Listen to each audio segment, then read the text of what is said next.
respiration, ailleurs que dans mon salon, où elle pleure encore la scène. Relève, relève-toi, c'est pas fini. Relève, relève-toi, il faut chanter. Bonjour à tous, ici Adam Sauvé, je vous souhaite la bienvenue sur Radio Sipo dans notre toute nouvelle émission de balado-diffusion, Les Voix du Théâtre. Les Voix du Théâtre, c'est quoi? C'est une marmite d'art, de culture et de société, le tout mijoté avec soin en compagnie d'invités divers. Et ce, autour d'une table et d'un micro. Pour cet opus intitulé Neurodivergent et alors, j'ai le plaisir d'accueillir Charlotte Poitras ainsi que Anne Tremblay un peu plus tard dans l'émission qui nous a accordé quelques minutes dans le cadre d'un témoignage sur Zoom. Mais pour commencer, accueillons Charlotte. Comment vas-tu, Charlotte? Ça va tellement bien, je suis super contente d'être ici. Il fait très beau aujourd'hui, mais je préfère être ici avec toi. Merci encore d'être là. Avant que l'on entre dans le vif du sujet, pourrais-tu te présenter, s'il te plaît? Oui, alors je suis comédienne par passion depuis que je suis enfant. Je fais ça professionnellement depuis que j'ai 18 ans. Je suis maintenant membre actif de l'UDA, full member ACTRA et je vis du métier de comédienne, figurante et animatrice. J'ai été diagnostiquée comme étant autiste très tard, à 24 ans, donc l'année dernière, mais ça explique tellement de choses dans ma vie. Ça explique aussi beaucoup mon parcours de comédienne, sans oublier que j'ai eu un diagnostic de douance quand j'étais enfant. Très bien. Ça, c'est beaucoup de choses, ça. Merci, Charlotte. Alors, passons à la première partie du sujet, une nouvelle représentation des personnes atypiques.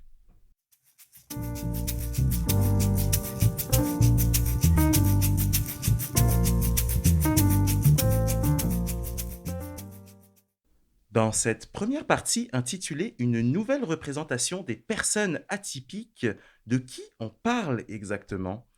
Dans ce cas, nous parlons plus précisément des personnes neuroatypiques, ce qui englobe beaucoup de monde, comme les personnes autistes, les personnes ayant un trouble de l'attention avec ou sans hyperactivité, les personnes bipolaires, surdouées, maintenant on dit au potentiel.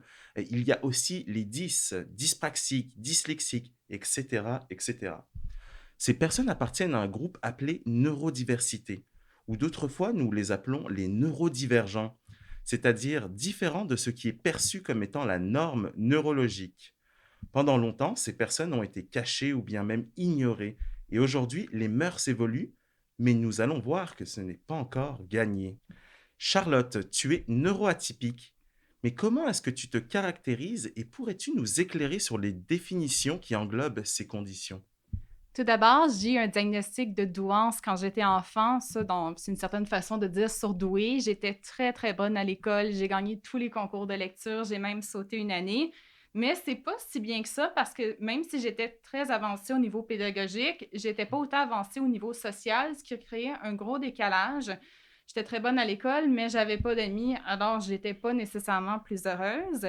Maintenant, c'est surtout l'autisme qui a une grande place dans ma vie. Tout d'abord, ce n'est pas une maladie, c'est pas quelque chose qui s'attrape, c'est pas quelque chose dont Tout tu à peux fait. guérir. Non, les vaccins donnent pas l'autisme et même à ça, je préférais beaucoup plus être autiste que mourir de la variole. On appelle ça le trouble du spectre de l'autisme parce que c'est un spectre. Ça veut dire que les personnes sont très différentes d'une personne à l'autre, à même le trouble du spectre de l'autisme. Ça touche les interactions sociales, par exemple, on comprend mal la communication non verbale, on comprend mal les règles en société, on prend les blagues de façon trop littérale, alors on les comprend pas. Il y a un petit peu un décalage par rapport à ce que d'autres peuvent vivre de manière classique, c'est ça? J'ai l'impression que c'est comme inné Mhm. chez les neurotypiques, mais pour moi, il faut vraiment que je l'apprenne. Il a vraiment fallu que j'apprenne le langage non verbal, que je l'étudie, que j'étudie le comportement humain pour avoir l'air, disons, normal en société. Mhm.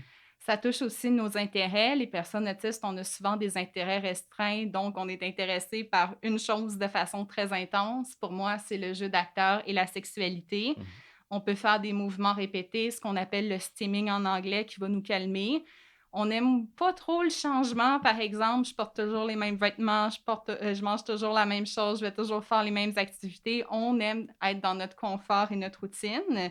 sans oublier les difficultés sensorielles. Par exemple, je suis hyper sensible aux sons, ce qui fait en sorte que des sons trop forts, ça me fait vraiment mal. Mhm. Mais au contraire, je fais de l'hyposensibilité au toucher.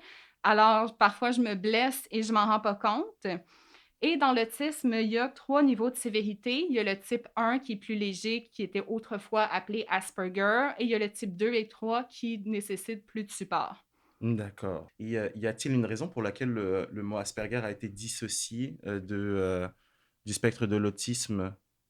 Tout d'abord, ça fait plus partie du DSM-5, qui est un manuel diagnostique, donc on peut plus vraiment donner un diagnostic d'Asperger. On parle vraiment de autisme de type 1, 2 ou 3. D'accord. Et c'est en partie parce que c'est un peu capacitiste de dire qu'il y a un niveau d'autisme de plus haut potentiel que les autres, comme s'il était meilleur que les autres. Mais il y a quand même certaines personnes qui s'approprient ce mot-là parce que peut-être qu'ils ont eu son diagnostic-là quand ils étaient plus jeunes. Moi, Mhm. personnellement, on me dit autisme de type 1, en parenthèse, Asperger sur mon diagnostic. C'est plus facile à comprendre pour les autres qui ont une meilleure image de c'est quoi être Asperger et aussi il y a moins de stigmatisation autour de ce mot-là. Alors, c'est pour ça que certaines personnes se l'approprient davantage. D'accord, je comprends mieux dans le fond.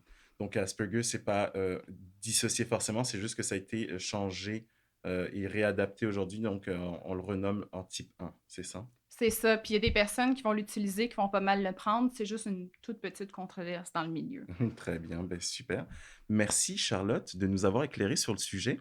Aujourd'hui, par habitude, nous utilisons souvent des mots faciles d'emploi qui ne sont pourtant pas les mieux choisis.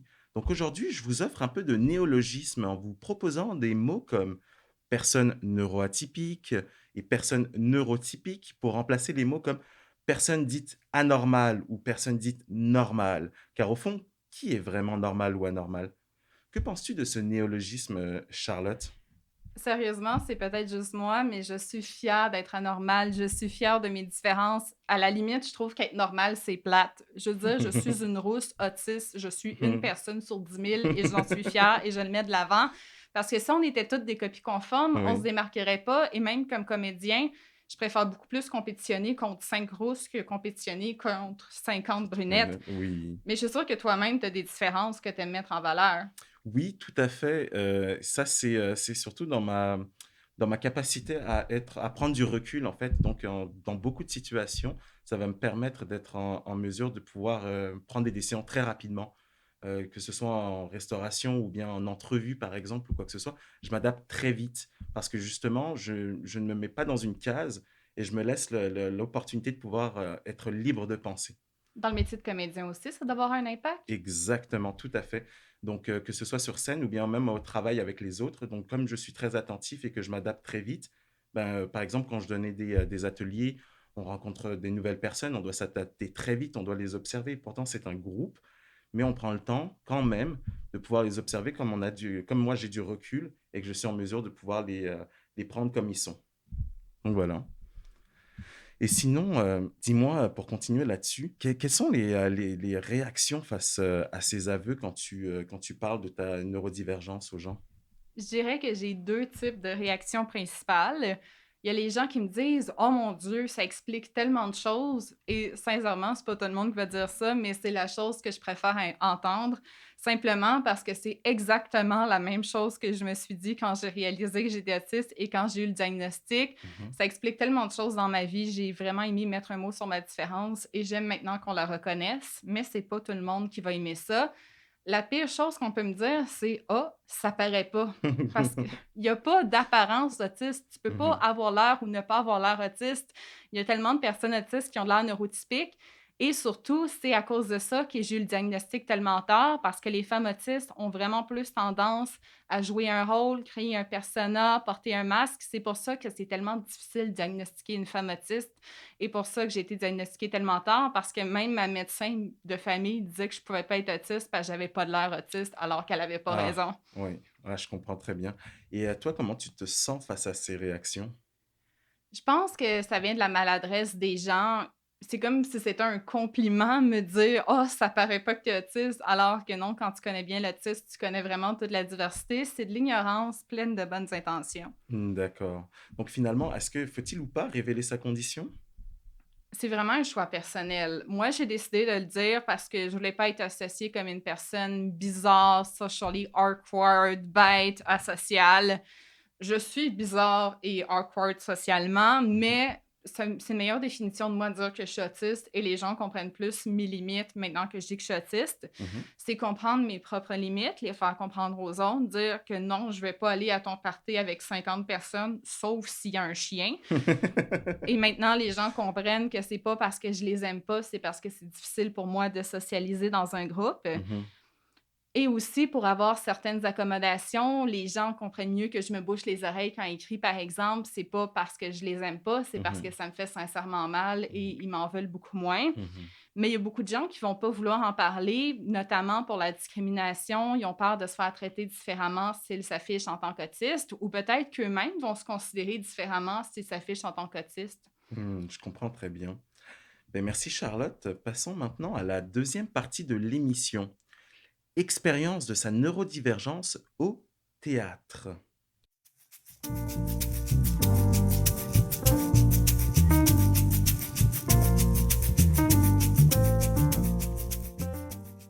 Très bien, nous voilà dans cette deuxième partie de l'émission. Charlotte, avant que de continuer notre lancée, je te propose à toi et aux auditeurs d'écouter mon entretien avec Anne Tremblay sur l'application Zoom, elle-même issue de la neurodiversité. On l'écoute. Bonjour Anne, comment vas-tu? Bonjour, ça va et toi? Ça va super bien, je te remercie beaucoup de nous avoir accordé quelques minutes. C'est très gentil. Donc, est-ce que tu pourrais nous dire un petit peu qui tu es, Anne, et quelle est Oui, ta condition? je m'appelle Anne, j'ai 26 ans. Je fais une formation au Muse. Je suis artiste. J'aime la danse, le théâtre et ma neurodiversité, c'est de la dyspraxie. De la dyspraxie, c'est de la misère à articuler. Euh, on comprend pas vraiment bien ce qu'on dit, mais en tout cas, on se, on se fait avec. Puis, en fait, c'est ça. Très bien, excellent, ben merci. Merci de t'être présentée. Dis-moi, ton expérience en tant que comédienne, qu'est-ce que tu aimes le plus? Qu'est-ce qui t'a rendue plus forte? Qu'est-ce qui m'a rendue plus forte en théâtre? C'est quand on a fait un cabaret des muses à la 5e salle de la Place des Arts. C'était vraiment extraordinaire. Les profs ils ont fait un vraiment beau travail. J'ai travaillé avec une metteur en scène qui s'appelle Angela Corrad Mmh. et ça m'a rendue plus forte parce que j'ai découvert que j'aimais ça et que je pouvais vraiment mémoriser un long texte vraiment compliqué. C'était Hamlet. Mmh. D'accord. C'est très compliqué, mais j'ai été capable. Puis ça m'a prouvé que je pouvais faire n'importe quoi puis être forte. C'est ça, hein, donc finalement ça t'a plus, comment on va dire? Énergisé qu'autre chose quoi, en fait, finalement. Oui, Bah, des fois, hein, comme on dit, on voit des montagnes, mais finalement, c'est que des collines, hein. ben oui, ouais. Des fois, des fois, ils paraissent plus hautes que elle est finalement, parce C'est ça, hein. qu'elle est moyenne, la colline. Ouais. Mmh. Et puis dis-moi, comment tu te vois dans ce métier dans les 5 prochaines années? En ce moment, je suis en train d'écrire un texte. euh, Et ce texte-là, il va être adapté en théâtre. Puis je suis vraiment contente. Alors, dans 5 ans, je me vois déjà en train de travailler la scène de théâtre. Mmh. Et bien sûr, être encore au Muse, parce que c'est la formation, c'est la base de qu'est-ce que je peux faire. Mmh. Alors, c'est ça. Ouais, je me sens Waouh! confiante aussi pour les prochaines années. Bah, dis donc, ça, c'est des beaux projets, ça. Donc, Oui, ça fait combien de temps maintenant que tu es aux Muses? ça fait 7 ans. Waouh, OK. Ouais, 7 ans aux Muses, très bien. oui, 7 ans ou 8 ans. 8 ans, ah ouais, mais on compte plus les années rendues là, hein. Puis sinon, dis-moi Anne, qu'est-ce que tu penses apporter dans une pièce, avec ton personnage? Oui, je crois pouvoir apporter dans une pièce avec mon personnage euh, de la fraîcheur Mmh. et de la nouveauté, mais Mmh. surtout de la fraîcheur parce que je suis souvent en train d'écrire quelque chose de léger. Puis parfois, je trouve que le théâtre en général, c'est peut-être un peu lourd, D'accord. mais en même temps, c'est ma façon de penser. Mmh. Euh, alors, je pense que mes textes pourraient apporter un peu de fraîcheur, Mais de ça, c'est bon ça. légèreté. C'est très bien Oui. ça. Ah, ça me donne déjà l'eau à la bouche, j'ai envie d'en savoir un peu plus sur ces projets-là. Sinon, dis-moi, quelles sont les réactions du public en général? Bonne question parce que quand on fait Violette, c'est une pièce de théâtre un à un. Alors, il y a un spectateur pour une comédienne qui est Mmh. moi. Mmh. Euh, et euh, tout le, tout le spectacle, il est enregistré d'avance. Il est dans une boîte à théâtre. C'est un masque, un casque plutôt, Mmh. de réalité virtuelle. Alors, je suis Ah! seulement avec un public, mais moi, je pense que pour le public un peu plus intense, là, Mmh. vaste, le gros public, quand il nous voit avec une lenteur intellectuelle ou de la difficulté diverse, là, je ne sais Mmh. pas, je crois qu'ils voient, ils sont plus attendris, ils voient que sont sentimentales, sont émotifs, Mmh. puis peut-être que ça rend le spectacle encore plus intense. Ah, d'accord, c'est une bonne façon de voir ça. Donc finalement, il y a du positif plus que, du négatif dans cette situation. Ben, c'est sûr que oui. Bon, bah, très bien. Bah, ça, c'est ce qui s'appelle, tirer avantage, de ses difficultés et de ses atouts. Oui, faut toujours voir le positif là, parce que si on Mmh. voit trop le négatif, on peut s'embarquer dans autre chose. Donc oui, voilà, dans quelque chose de plus sombre et tout. Et donc là, tu Oui. nous avais parlé un petit peu, de la pièce, donc c'est ça. Donc là, tu travailles sur une pièce qui s'appelle Violette, c'est ça? Et qui Mhm. c'est et Oui, qui en ce moment donc, qui utilise les technologies de, réalité virtuelle. oui. Très bien, et ça fait combien de temps maintenant que vous faites cette pièce-là, qu'elle est présentée? Ça me prend mes doigts pour compter, ça fait 5 ans. 5 ans? OK, waouh! Euh, c'est une compagnie de théâtre qui s'appelle Joe, Jack et John. Mmh. Et c'est ça, Violette, c'est de la réalité virtuelle. C'est très le fun à faire. Bon, et c'est disponible, sur quelle plateforme? Euh, En fait, c'est à l'espace libre. Alors, D'accord. c'est sur les lieux.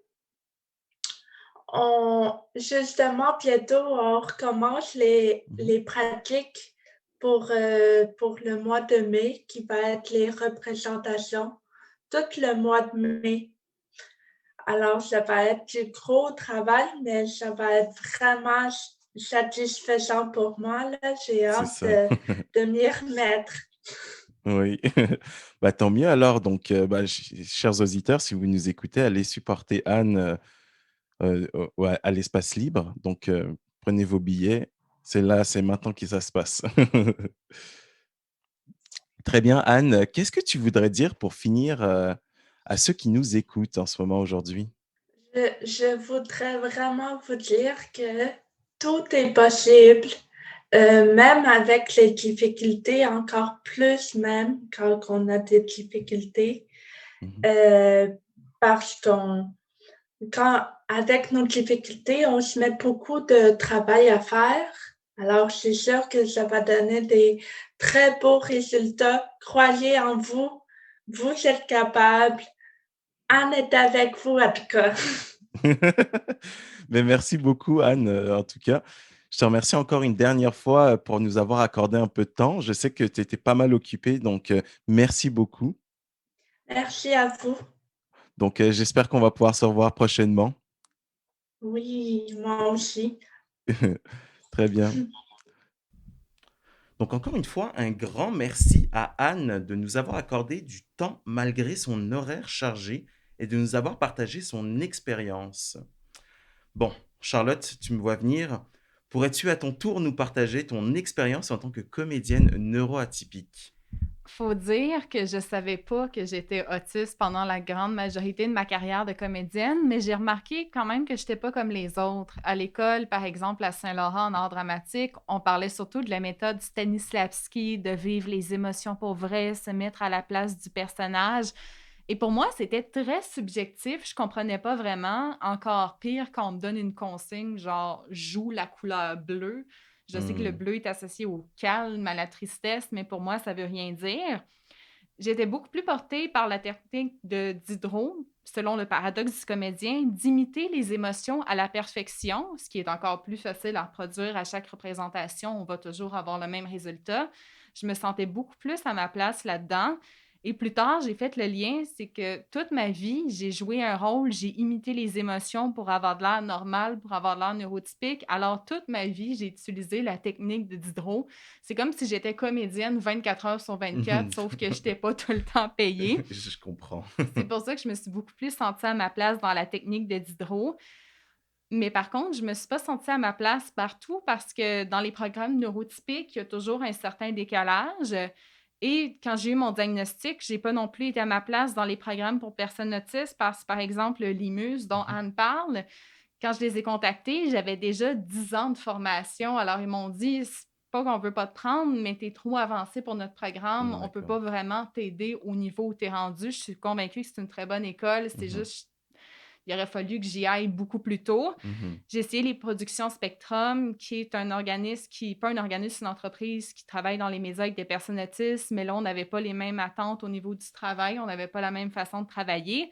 Alors, maintenant que j'ai mon diagnostic, je me sens pas à ma place dans les programmes pour personnes autistes, mais je me sens pas non plus à ma place dans les programmes de neurotypiques. Alors, le compromis que j'ai fait, c'est aller dans les programmes neurotypiques et parfois demander des accommodements. Par exemple, si mon prof me donne un Mhm. commentaire trop subjectif, je vais lui demander de me l'expliquer de façon plus technique. D'accord, je comprends très bien. Ça me fait penser, on m'a partagé récemment un parallèle entre Superman et l'autisme très intéressant dans laquelle nous pouvons imaginer les difficultés que Clark Kent a vécues lors de son adolescence en étant différent. C'est sur le site qui s'appelle embraceasd.com, qui veut dire en français embrasser le spectre de l'autisme. Donc, je fais un petit synopsis. Comme beaucoup le savent, Clark Kent, alias Superman, est originaire d'une autre planète, bien différente de la nôtre. Mais comme celui-ci est arrivé sur Terre tout juste après sa naissance, il a vécu pratiquement toute sa vie sur Terre en étant bien différent des autres, hein, des enfants qui l'entouraient. Pour nous, ces super pouvoirs sont un don. Par contre, pour lui, ça devient des difficultés par moment, car il devait les cacher en tout temps pour ne pas éveiller des soupçons. Donc, même s'il était bien différent des autres, sans toujours savoir pourquoi, il a un peu, en créant un masque, réussi à devenir, de plus en plus humain et il a tenté de se rapprocher des autres et de comprendre les émotions qui les habitaient. Une autre de ses faiblesses bien connue est la kryptonite, une roche verdâtre qui lui retire toute sa force, voire pire, qui l'affaiblit au point qu'il ne peut plus bouger. Est-ce que toi, tu as eu cette kryptonite-là, tout le long de ton parcours en tant que comédienne ou bien? Tout d'abord, j'aurais pas jusqu'à dire que j'ai des super pouvoirs. Je trouve que ça tombe un peu dans les clichés de génie, alors qu'il y a autant de génies autistes qu'il y a de génies neurotypiques. Mmh. Ma kryptonite, par exemple, c'est les interactions sociales. Les 5 à 7 de réseautage, ça va être un 5 à 6 pour moi. C'est Mhm. vraiment pas ma force. Je vais faire le tour du monde, je vais m'en aller. Sinon, comme j'ai dit plus tôt, les commentaires plus subjectifs, comme par exemple, mon prof m'a dit récemment: «Mord dans tes mots». Je pensais que ça voulait dire parler entre ses dents comme ça, comme si j'étais en train de mordre, alors qu'il voulait dire qu'il fallait que j'articule. Mhm. Alors ça, c'est encore moi qui prends les choses de façon trop littérale. Mhm. Mais en général, je le sens de façon positive dans le sens que c'est très drôle que je parle comme ça quand il me dit de mordre dans mes mots. Oui, Fait que je voilà. l'assume totalement, même je trouve ça drôle puis je veux qu'on rie avec moi. Mhm. Très bien. Écoute, sinon, bah, oui, c'est clair que vu comme ça, c'est certains points qui peut être bon, pas embarrassant, enfin, on va pas aller jusque-là, mais voilà. Sinon, pour ma part, moi, je suis dyspraxique léger et dyslexique. Donc, tout à l'heure, Anne parlait de la dyspraxie. Elle, ça l'affecte de d'autres manières. Tout le monde est différent, évidemment. Mais pour vous donner un petit ensemble, une petite vision de ce que c'est un trouble du développement qui affecte le contrôle, la coordination et la planification d'un geste moteur. Les personnes ayant cette condition se voient donc incapables de réaliser une séquence de gestes de façon harmonieuse et efficace. Donc, comme je vous l'ai dit, hein, il y a des paliers, il y a des gens avec qui c'est beaucoup plus grave que d'autres. Pour moi, c'est plutôt léger, mais ça paraît quand même quand on est dans mon corps, par exemple. Donc, comme tous les neuroatypiques, j'ai moi aussi eu mon lot de kryptonite, pour revenir là-dessus. Ça n'a pas été toujours simple dans l'enfance et l'adolescence. J'ai eu le grand bonheur, par contre, d'avoir été dans une école d'art qui s'appelle FACE. C'est un acronyme pour Fondation artistique au cœur de l'éducation. Bref, à cette école, nous avons la chance de toucher pas mal à toutes les disciplines d'art. Et étant dyspraxique, on peut dire que ma maladresse n'a pas aidé du tout lorsque j'avais un instrument dans les mains ou bien un pinceau. D'ailleurs, je remercie mes profs qui ont eu la patience de m'enseigner, hein, ça, il faut pas l'oublier. Surtout, à ma prof de musique qui m'a gardé dans sa classe tout le long. Par contre, pendant les cours de théâtre, j'avais aucune manipulation d'objets, donc l'expression venait d'ailleurs, donc par la voix et par le corps. Je sentais enfin qu'il y avait plus de limitation, en fait, donc plus aucune kryptonite. Les arts de la scène ou même les arts tout court sont bien plus puissants qu'on le pense, hein. Donc, par la suite, j'ai eu la chance de travailler en restauration avec des gens très patients également qui m'ont permis de diminuer cette maladresse et donc de restreindre l'effet de ces kryptonites-là. Ça me fait penser à quelque chose que je dis souvent, qu'un handicap, ça veut pas dire que nous, on n'est pas adaptés à la société. Ça veut Mhm. dire que la société est pas adaptée à nous. C'est pas nous le problème, c'est le Mhm. contexte dans lequel on se trouve. Et parfois, simplement, en changeant de contexte, on se trouve à sa place. Parce que si 99% des gens étaient autistes, c'est le 1% de neurotypiques qui aurait de la difficulté. Mais Mhm. dans ton cas, je me demande, est-ce que le théâtre, ça a été un milieu où tu avais plus de limitations ou tu as eu des accommodations quand même, des accommodements? J'ai vécu très peu de limitations. C'est sûr que quand on est quand on est dyspraxique ou neuroatypique en tout cas, il y a des situations dans lesquelles où, par exemple, j'ai dû surmonter le trac, par exemple. Je me suis trouvé beaucoup de techniques pour le faire. Bon, il y a aussi mon tempérament qui m'aide beaucoup, donc qui est très fonceur. Donc, même s'il y a des situations dans lesquelles je me sens un petit peu coincé ou bien intimidé ou quoi que ce soit, ben, je vais le renverser très rapidement parce que justement, j'ai ce côté-là où je me dis ça passe ou ça casse, il faut le faire, il faut y aller en fait. Donc oui, ça m'est arrivé certaines fois, même si j'avais appris mon texte comme il fallait ou quoi que ce soit, d'arriver sur scène et d'être un peu intimidé par le public. Mais avec le temps, justement, en grandissant, je me suis trouvé plein de techniques pour avoir moins peur. Donc ça, c'est une des raisons aussi pour lesquelles j'ai voulu transmettre ça dans beaucoup d'ateliers qu'on a donnés. Donc pour l'avoir vécu moi-même et avoir trouvé les mécanismes qui faisaient en sorte de pouvoir sortir de ces difficultés-là, j'ai voulu les offrir à d'autres. Est-ce qu'on peut dire que c'est pas juste un milieu où il y a pas de kryptonite, c'est même un milieu qui a des bienfaits pour toi? Parce que moi, personnellement, le Mhm, théâtre m'a aidé à gérer mon autisme. mhm. Je sais pas si le théâtre t'a aidé à gérer des choses chez toi aussi? Oui, tout à fait. Donc, que ce soit pour l'éloquence ou bien même justement pour pouvoir être libre dans mon esprit créatif. Dans le fond, j'ai beaucoup aimé m'inventer des personnages ou même ceux qui me connaissent, qui sont proches de moi, savent des fois, je me mets à faire des voix ou à prendre des personnages qui n'ont rien à voir avec moi ou quoi que ce soit.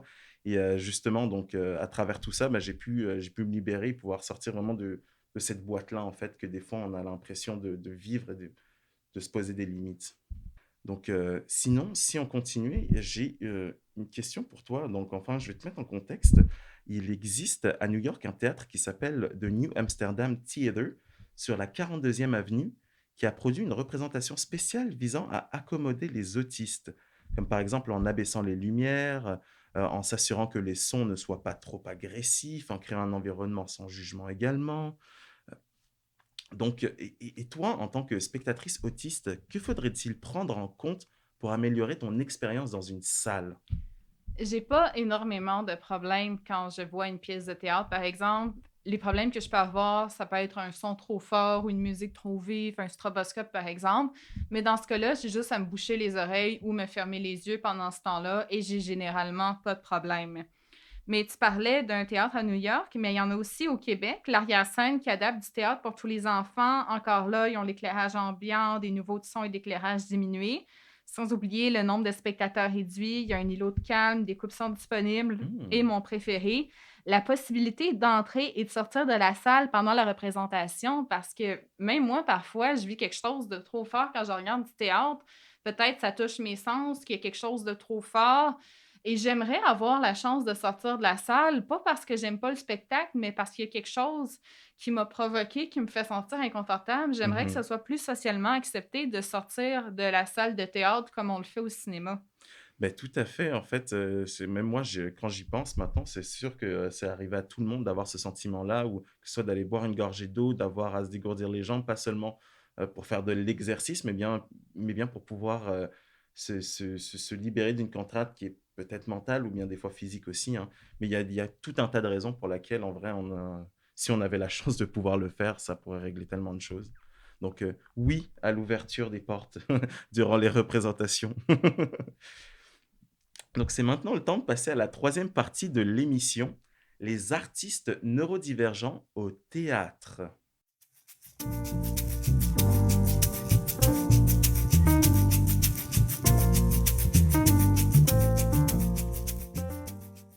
Les arts, notamment le théâtre, sont réputés pour attirer un très grand nombre de personnes de la neurodiversité. À l'époque où il n'y avait pas les diagnostics d'aujourd'hui, hein, on parlait d'originaux, de mélancoliques ou d'artistes maudits. Aujourd'hui, plusieurs font leur coming out, mais sont-ils nombreux ou pas tant que ça? Dis-moi, Charlotte, qu'en penses-tu? Quand j'ai découvert que j'étais autiste, j'ai essayé de chercher des modèles dans la communauté. J'ai fait des recherches, par exemple, j'ai vu que Réal Bélan, Serge Denoncourt, Louis T l'était. Mais dans l'article que j'ai vu, il y avait que des hommes et je Mhm, pense qu'il y en avait à peu près 7. Quand mhm, on cherche dans le bottin de l'UDA, en faisant une recherche avancée, on peut voir quelle personne a coché personne autiste. Et on est seulement 4, incluant moi, qui s'affichent comme personne autiste dans le bottin de l'UDA. Mais j'ai décidé, si moi, j'ai pas de modèle, je veux être un modèle pour les autres. mhm, Alors, j'ai commencé à en parler ouvertement et plus j'en parlais, plus j'ai réalisé qu'il y a plein de gens autour de moi qui étaient autistes eux-mêmes, dont 2 grandes comédiennes que je connaissais déjà. Alors, je me suis rendu compte que je n'étais pas seule, c'est simplement que ça paraît pas, comme moi, on me dit que ça paraît pas. Je sais pas pourquoi les gens osent pas en parler. Peut-être qu'ils ont peur d'être vus différemment. Peut-être que ça a simplement pas marché dans la conversation parce que quand j'en ai parlé avec eux, il y en mhm, avait pas du tout honte. Mais il y a beaucoup plus de personnes autistes dans la communauté artistique qu'on le croit. En fait, 1,5% de la population sera autiste à peu près et je mhm. pourrais croire que c'est les mêmes statistiques dans le milieu artistique. Oui, hein, c'est ça. Mais de toute façon, les raisons peuvent être diverses et appartiennent à chacun, hein, donc il n'y a aucun jugement. Donc, toutes les personnes sont maîtres d'elles-mêmes si elles veulent en parler ou pas, dans le fond. Donc, moi, je me disais aussi, tout le monde apporte quelque chose dans une équipe, une ressource particulière. Qu'apportent les artistes neurodivergents selon toi, Charlotte? Faut dire quand même, la neurodiversité, on est très diversifiés nous-mêmes. C'est Mhm, pas parce que moi j'apporte quelque chose qu'une autre personne autiste va apporter la même chose. Mais moi, par exemple, et plusieurs autres personnes, on a des intérêts restreints. Moi, c'est le jeu d'acteur et la sexualité. C'est pourquoi je me spécialise en nudité, scène d'intimité et danse érotique. Alors, je sais pas me faire à manger, je sais pas conduire, mais j'excelle en jeu d'acteur et en sexualité. Sinon, on a l'habitude de jouer un rôle pour paraître normal. Comme j'ai dit plus tôt, je suis comédienne 24 heures sur 24 du fait que j'ai besoin de paraître normal dans certains contextes. Alors, j'ai beaucoup d'expérience là-dedans. Mhm. Comme Anne a avancé, la fraîcheur, la nouveauté, voir des gens uniques, je suis tannée de voir les mêmes histoires qui arrivent aux mêmes personnes normales. Je veux voir de la diversité d'histoires Tout et à les fait. personnes autistes, on n'est tellement pas représentés à l'écran ou si on est soit un génie ou un déficient Hmm. intellectuel, ce qui représente pas du tout l'ensemble de la communauté. Oui, c'est un peu Je plus veux complexe que voir ça. des histoires différentes. Il y a des personnes qui ont beaucoup d'empathie, qui permet d'avoir une grande sensibilité. Moi, au contraire, j'ai très peu d'empathie, mais ça me permet de voir les choses de façon plus raisonnée, de jouer d'une façon plus technique, de ne pas me laisser emporter par mes émotions. Mais pour vrai, apprenez à connaître la personne parce que chaque personne est différente et chaque personne va vous apporter des choses très belles si vous apprenez à la connaître. Mais justement, je me demandais, toi, qu'est-ce qui t'encouragerait à travailler avec des artistes de la neurodiversité? Bah déjà, ça c'est sûr. En fait, moi j'aimerais dire tout, hein. Il y a tout à découvrir, ça on est d'accord, parce que justement, comme on l'a dit, les neurodivergences proposent une diversité tellement vaste. C'est comme une palette de couleurs, un peu. Il y a plusieurs teintes de brun, et c'est justement ça. Si on choisit des personnes qui étaient issues de toute diversité, de tout horizon et de toute particularité confondue, on pourrait créer une mosaïque de couleurs qui serait vraiment incroyable, quoi, en fait. Et donc, toutes ces ressources-là, ben, comme tu l'as dit, il y a des intérêts qui peuvent être en particulier pour chaque personne et qui vont pouvoir apporter justement ces forces-là. Donc, moi, je pense que c'est un soutien qui est nécessaire en fait à la construction d'une équipe, avoir des personnes de tout horizon ou qui vivent d'autres difficultés justement parce qu'ils vont pouvoir en parler pour que les autres personnes puissent les éviter quand elles ils vont être confrontées à ces difficultés-là un jour. Ça me fait vraiment plaisir d'entendre ça. Puis j'espère qu'il y a plus de personnes comme toi. Mhm, Mais ce qui me fait peur parfois, j'ai pas besoin d'énormément d'accommodation. Moi, c'est mhm. surtout que je peux pas me faire à manger, alors nourrissez-moi. Et je peux pas conduire, alors j'ai besoin de transport. Mais Mhm, c'est très généralement fourni sur un tournage, surtout en hall. Mais mhm. à quel point est-ce que tu serais ouvert à faire des accommodations pour que quelqu'un se sente à sa place et puisse performer au maximum de ses capacités? Ben, écoute, pour moi, je pense qu'il n'y a pas tant de limitations finalement ou de problématiques. Si on en parle avant, euh, il y a toujours des solutions. Ou moi, j'aime beaucoup gérer le risque, par exemple. Donc, dès qu'il y a des situations qui sont problématiques ou de dernière minute, eh ben, je trouve une solution assez rapidement. Ou même s'il n'y en a pas, on va en trouver une ou on va s'accommoder. Il suffit juste d'être créatif, en fait. Puis, surtout quand on travaille dans un milieu d'artistes et tout, je veux dire, la créativité, il y en a partout. Et puis, ça peut venir de moi ou bien de la personne justement qui a ces limitations-là. Peut-être qu'elle-même, elle a déjà pensé à ces problématiques-là. Donc, si on lui demande tout simplement qu'est-ce qui pourrait faire en sorte de pouvoir limiter ces problèmes-là, ces problématiques, eh bien, je pense que ça pourrait être beaucoup plus simple. Ça me rassure vraiment parce que moi-même, d'autres personnes de la neurodiversité à la maison ou d'autres personnes qui ont toute autre difficulté, on a peur de demander les accommodements, mais ça me fait Mhm, vraiment plaisir que tu sois ouvert à ça. Mais justement, pour cette émission-ci, tu as mhm, fait une annonce comme quoi tu cherchais spécifiquement des gens de la neurodiversité mhm, et j'ai tellement apprécié ça, voir mhm. que j'avais ma place, que ma différence était une force. Comment ça s'est passé, le processus d'embauche? Bah, écoute, ça a été, nous, ça fait un moment qu'on y pense. Donc, nous, dans l'équipe, on a plusieurs personnes déjà qui sont issues de la neurodiversité. Donc, on avait déjà, comment on va dire, pas une idée, mais on avait déjà une sensibilité ou une approche qui était déjà beaucoup plus réaliste ou beaucoup plus correcte, on va dire aussi. Et donc, nous, ce qu'on a fait, c'est qu'on a vraiment lancé sur les réseaux sociaux. Donc, il y a plusieurs groupes qui existent, plusieurs forums qui existent sur les internets. Donc, c'est ce qu'on a fait. On s'est dit, bon, bah, on va lancer. Peut-être qu'il y a du monde qui vont répondre, peut-être pas. On trouvera une solution où on approfondira les recherches. Donc, on a lancé sur plusieurs groupes, machin et tout ça. Et on a aussi fait du bouche à oreille. Donc, on s'est rendu compte que ben, il y a certaines personnes avec qui on travaillait aussi dans le passé, que ce soit dans les podcasts ou bien dans d'autres projets qui, eux aussi, connaissaient ou étaient déjà proches des neurodivergents. Donc, ça a été quelque chose de grandiose de voir qu'il y a plusieurs personnes qui répondaient à l'appel. Donc, on a eu la chance d'avoir quelques entrevues, dont toi et Anne. On voulait vous incorporer tous les deux. Anne, a justement, malgré son Un horaire chargé, je crois? oui, c'est ça, son horaire chargé, il a quand même nous a quand même prêté un peu de temps. Et donc, même après qu'on vous ait choisi toutes les deux, finalement, eh ben, il y a d'autres mondes qui se sont manifestés et tout. Et donc, ça a fait plaisir, quoi, en fait. Mais Donc, je veux sincèrement te remercier pour ça mhm, parce que c'est très rare que je mhm, vois des annonces qui cherchent spécifiquement de la neurodiversité. mhm, Pour ceux qui veulent les personnes de la neurodiversité ou simplement les inclure sans faire un projet spécifiquement là-dessus, juste dire on encourage les gens mhm, de la neurodiversité, de la diversité culturelle, de la diversité sexuelle et de genre à mhm, postuler. Ça nous fait sentir tellement plus à notre place. Puis ça n'a mhm. pas besoin d'être un sujet de discussion. Là, c'est sûr, il fallait qu'on en parle pendant l'entrevue parce que j'ai été engagée pour en parler. Mais je veux dire, juste savoir qu'on est à notre place, qu'on est considéré et qu'on n'est pas un fardeau, que nos accommodations, c'est Mhm, pour nous aider à mieux performer comme on veut mhm, aider tout le monde à mieux performer et non un bâton dans les roues. Je te remercie sincèrement de m'avoir fait sentir autant à ma place sans faire de la discrimination positive, en mhm, m'ayant pris vraiment pour mes compétences. mhm. Ben, ça fait plaisir, honnêtement. C'est un bon retour que tu nous fais là. Ça nous fait un grand plaisir, en tout cas. Donc, j'aimerais continuer sur une question. Donc, même s'il n'est pas toujours simple de le faire, faut-il se faire diagnostiquer ou pas? C'est un choix tellement personnel. Moi, je l'ai fait parce que je voulais mettre un mot sur ma différence. Je voulais comprendre mes propres limites et les expliquer aux autres.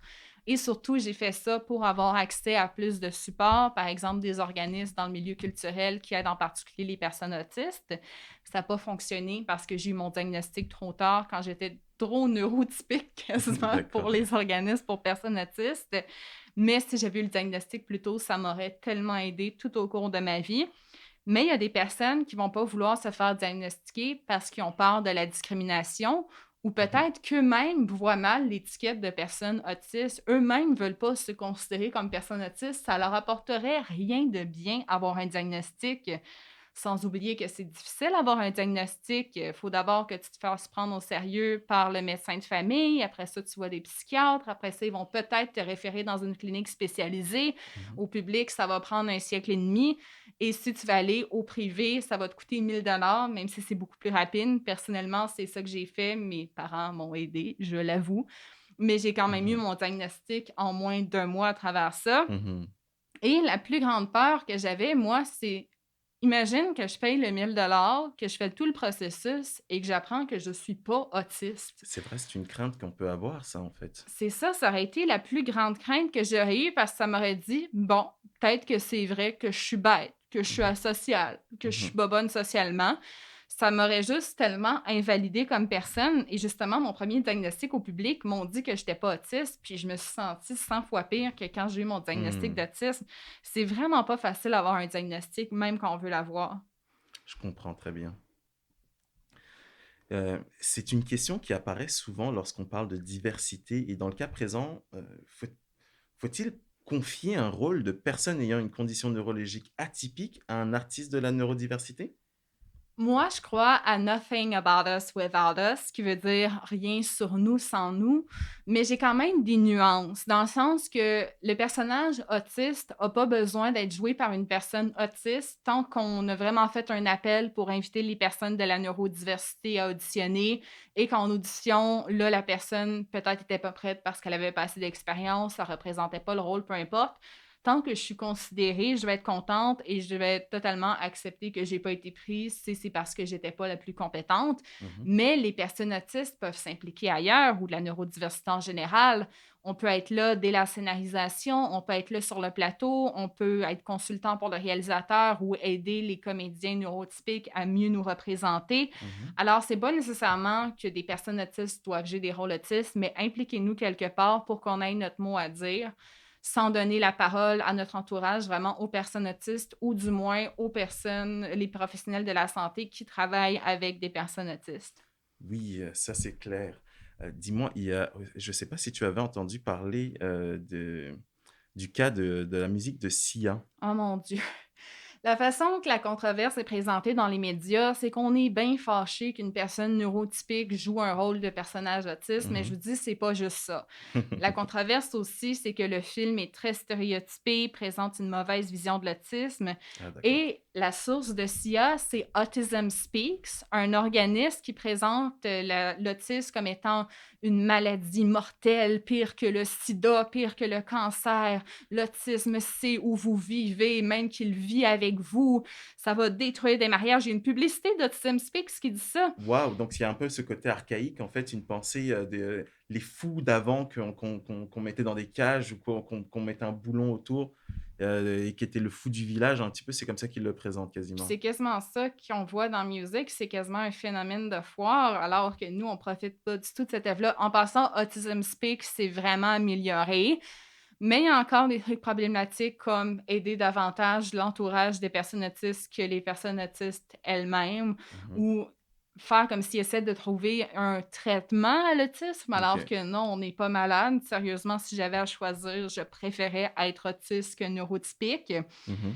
Sans oublier que quand il y a des comédiens autistes qui ont dit « Ben, moi, j'aurais été capable de jouer ce rôle-là », Sia a répondu à une des filles « Ben, peut-être que t'es juste pas une bonne comédienne. Ouf, ok. » Elle a répondu ça sur Twitter. Comment régler les problèmes?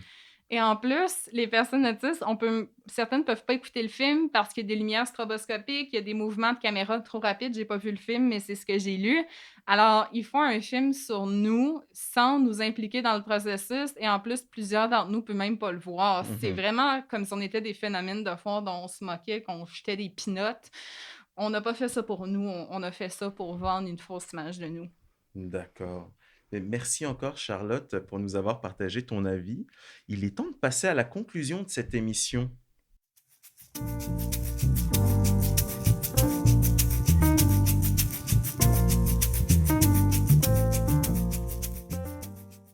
C'est le temps pour nous de conclure et voici pour vous quelques idées pour éviter les stéréotypes liés à la neurodivergence. En premier, ne pas présumer que toutes les personnes de la neurodiversité sont identiques et anormales, donc bizarres, sensibles, avec une voix robotisée, pourquoi pas, ou incapables. En numéro 2, ne pas s'arrêter au comportement, sinon on passe à côté de leur grande créativité et des atouts qu'ils peuvent nous proposer. J'ai ensuite, en numéro 3, ne pas tomber dans le capacitisme, donc la conviction que les personnes neurotypiques ont bien de la chance ou occupent une position enviable ou supérieure dans la société et que les neuroatypiques doivent être à leur niveau pour être considérés. Charlotte, est-ce que toi, tu aurais des points à rajouter là-dessus? Oui, tout d'abord, je rappellerais Nothing about us without us, rien sur nous sans nous, c'est tellement important. Si on n'est pas impliqué dans les rôles, il faut qu'on soit impliqué à la scénarisation, à la réalisation. Il y a plein de façons de s'impliquer. Et justement, j'encourage beaucoup d'artistes de la neurodiversité à travailler dans le milieu culturel pour nous donner une voix. Si les gens nous représentent mal, ben on va bien se représenter nous-mêmes. C'est justement pour ça que je vais étudier en scénarisation pour m'écrire des rôles de personnes autistes que je C'est vais cool pouvoir ça. jouer. Et comme Anne en parlait Mhm, justement, qu'elle voulait écrire du théâtre, mhm, c'est une super bonne idée. mhm, J'arrête pas de dire aux comédiens, faut pas s'asseoir sur son cul à mhm. défaut d'avoir un meilleur mot que ça et attendre que les contrats tombent du ciel. Faut se créer son propre travail. Si on nous engage pas, on va s'engager nous-mêmes et c'est justement ça que les artistes de la neurodiversité peuvent faire. Et Mhm, quand tu auras publié ta web série ou ta pièce de théâtre, peu importe, on va te voir et on va vouloir t'engager. mhm. Ou ne pas oublier de montrer toute la diversité dans un spectre.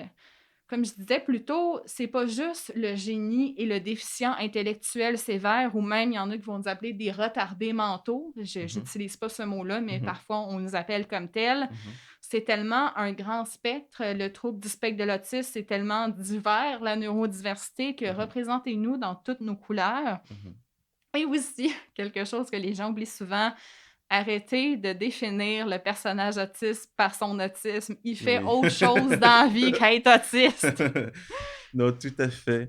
J'aimerais ajouter que pour les artistes de la neurodiversité qui nous écoutent, votre condition compte à 100% dans votre processus créatif, mais en même temps, on ne peut pas, comme Charlotte vient de le dire, on ne peut pas vous réduire votre talent artistique à votre condition. Qu'on devrait vous offrir un rôle pour votre capacité à l'interpréter et pas seulement pour jouer l'autiste de service.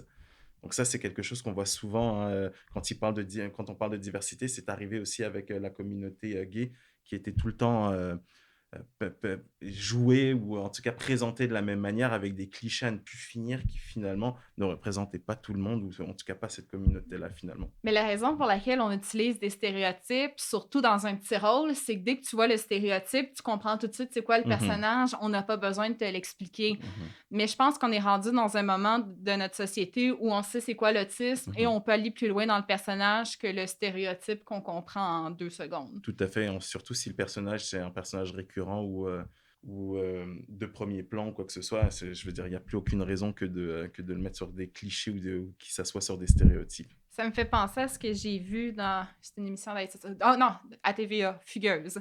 Oui. Dans Fugueuse, il y avait une femme trans qui jouait un personnage trans. La première chose qu'elle fait, c'est être en sous-vêtements et parler de sa vaginoplastie. Ah, bon. C'est vraiment nous mettre un stéréotype en pleine face. Est-ce qu'on peut être d'autre chose que ça? Comme un autiste, la première chose que tu dis, c'est bon, il est autiste, il fait tel geste autiste. On peut-tu le découvrir plus tard? Est-ce Ouais. qu'on peut simplement ne pas le dire? Mhm. Comme Newt Scamander dans Fantastic Beasts, Eddie Redmayne, l'acteur, il a décidé que son personnage était autiste, mais on n'en parle jamais dans l'histoire, même que je pense que l'autisme n'était même pas un terme qu'on utilisait à l'époque. Ça, c'est des représentations que j'aime. Être autiste, mais être tellement plus de choses à la fois. C'est ça. Bah, c'est cool ça. Bah, écoutez, c'est malheureusement la fin de cette émission. Merci infiniment à Charlotte Poitras et Anne Tremblay d'avoir participé à cette émission liée à la neurodiversité. Si vous avez des questions concernant le sujet abordé, n'hésitez surtout pas à nous les poser en commentaire. Et si vous êtes vous-même issu de la neurodiversité, présentez-vous, lâchez un commentaire également. Ça fait plaisir de voir que la communauté grandissante atypique. Comme toujours, n'oubliez pas de nous suivre sur les réseaux sociaux, les liens sont en description. On se retrouve lors du prochain numéro des Voix du théâtre. C'était Charlotte, Anne et Adam. À bientôt! À bientôt!